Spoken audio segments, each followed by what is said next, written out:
Ketua Mahkamah Agung Republik Indonesia, Dr. M. Sarifuddin SHMH, didampingi Wakil Ketua Mahkamah Agung bidang non-yudisial dan para Ketua Kamar Mahkamah Agung melakukan refleksi akhir tahun dengan mengambil tema Melangkah Maju dengan Semangat Modernisasi Peradilan dalam menyongsong tahun 2021, bertempat di lantai 2 Gedung Tower dan Balairung Mahkamah Agung pada hari Rabu, tanggal 30 Desember 2020. Acara ini dilangsungkan dengan mengikuti protokol kesehatan yang sangat ketat bagi semua peserta yang hadir.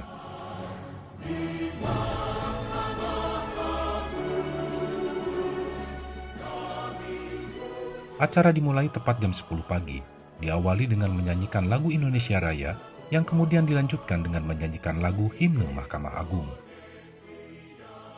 Acara dilanjutkan dengan pemaparan refleksi akhir tahun 2020 oleh Yang Mulia Ketua Mahkamah Agung Republik Indonesia. Di awal paparannya, Ketua Mahkamah Agung menyampaikan bahwa pandemi COVID-19 menjadi ujian yang sangat berat di masa kepemimpinannya sebagai Ketua Mahkamah Agung. Hampir setahun, wabah virus corona ini telah memporak-porandakan tatanan kehidupan manusia. Refleksi akhir tahun merupakan tradisi yang selalu kita lakukan setiap tahun untuk menyampaikan kilasan peristiwa selama periode 1 tahun ke belakang. Begitu banyak peristiwa penting yang terjadi di tahun 2020 sebagai bagian dari perjalanan sejarah Mahkamah Agung, baik dalam bentuk capaian kinerja, prestasi, maupun tantangan. Sejak saya mulai memimpin Mahkamah Agung, tepatnya pada tanggal 30 April 2020, pada saat itu wabah COVID-19 sedang berada di titik yang sangat mengkhawatirkan.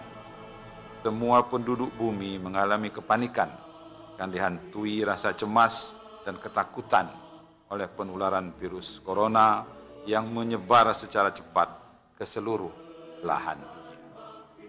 Jumlah pasien yang terpapar virus corona dari waktu ke waktu kian meningkat dan satu demi satu korban jiwa terus berjatuhan. Hampir setahun, wabah virus corona telah memporak-porandakan tatanan kehidupan manusia. Kami kehilangan 2 hakim agung, Yang Mulia Marwah Abdurrahman III Pasaribu SH MHum, Yang Mulia Profesor Dr. Andes H. Dudu Duswara Mahmudin SH MHum, serta Kepala Biro Hukum dan Humas Mahkamah Agung Dr. Abdullah SHMS meninggal dunia setelah sebelumnya terkonfirmasi positif COVID-19.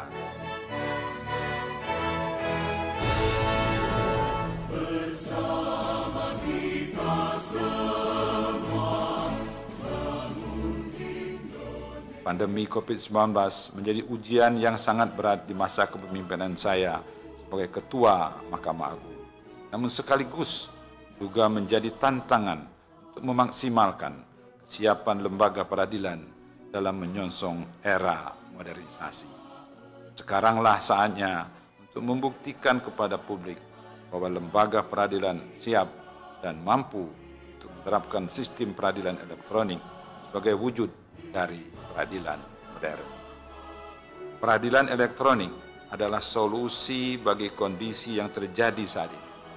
Dengan sistem persidangan secara virtual dapat diminimalisasi pertemuan fisik antara aparatur peradilan dan para pencari keadilan. Selain itu, peradilan elektronik menawarkan proses yang lebih cepat, mudah, dan murah, waktu penyelesaian lebih terukur. Mahkamah Agung telah menerbitkan beberapa kebijakan dalam rangka merespon kondisi darurat akibat pandemi COVID-19 untuk memastikan pelayanan publik tetap berjalan dengan baik, namun dengan menerapkan standar protokol kesehatan yang ketat. Regulasi dalam bentuk surat edaran Mahkamah Agung yang telah diterbitkan selama masa pandemi COVID-19 sebagai berikut.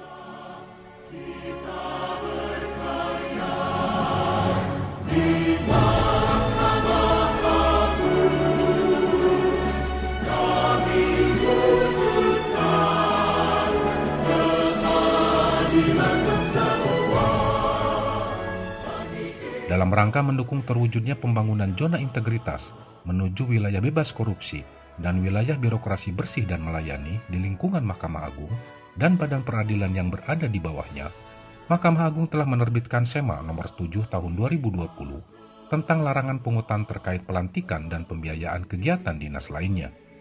Sehingga diharapkan tidak ada lagi pungutan-pungutan yang dapat memberatkan bagi aparatur peradilan yang dilantik, dan tidak ada lagi pembebanan biaya kepada satker-satker daerah yang menjadi tempat tujuan dalam kunjungan kedinasan. Pada tahun 2020, Mahkamah Agung telah menerbitkan regulasi dalam bentuk perma sebagai berikut.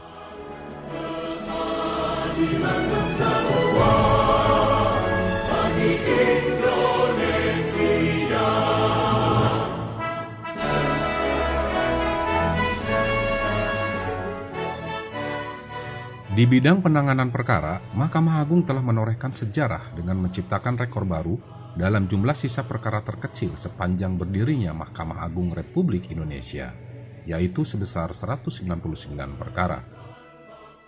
Di bidang kesekretariatan, total realisasi anggaran Mahkamah Agung tahun 2020 adalah sebagai berikut.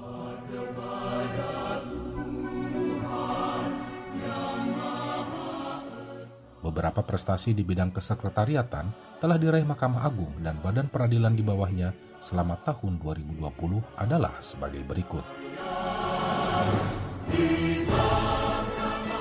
Di bidang pengawasan dan penegakan disiplin aparatur, selama tahun 2020, Mahkamah Agung melalui badan pengawasan telah menerima pengaduan sebanyak 3.512 pengaduan. Dari jumlah tersebut, sebanyak 1.684 telah selesai diproses, sedangkan sisanya sebanyak 1.828 pengaduan masih dalam proses penanganan.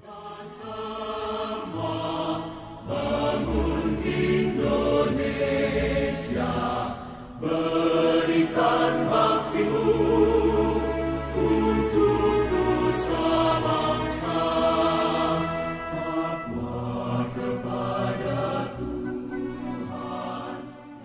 Di akhir paparannya, Ketua Mahkamah Agung menyampaikan pesan kepada rekan-rekan jurnalis sebagai representasi publik untuk dapat berpartisipasi aktif dalam mengawasi kinerja aparatur dengan tetap menjaga kehormatan dan kemandirian lembaga peradilan.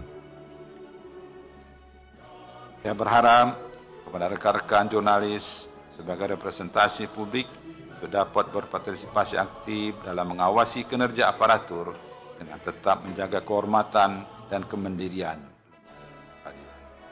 Sebagai insan pers yang profesional, sudah semestinya memiliki tanggung jawab untuk turut meluruskan isu-isu negatif terkait Mahkamah Agung dan badan peradilan di bawahnya dengan pemberitaan yang akurat, proporsional, dan akuntabel, karena kehormatan lembaga peradilan merupakan cerminan dari kehormatan bangsa. Acara refleksi akhir tahun 2020 ini diakhiri dengan sesi tanya jawab dari beberapa perwakilan awak media, yang materinya terkait dengan seluruh paparan yang disampaikan oleh Ketua Mahkamah Agung. Dalam sesi tanya jawab ini, semua penanya cukup puas dengan jawaban yang disampaikan oleh Yang Mulia Ketua Mahkamah Agung.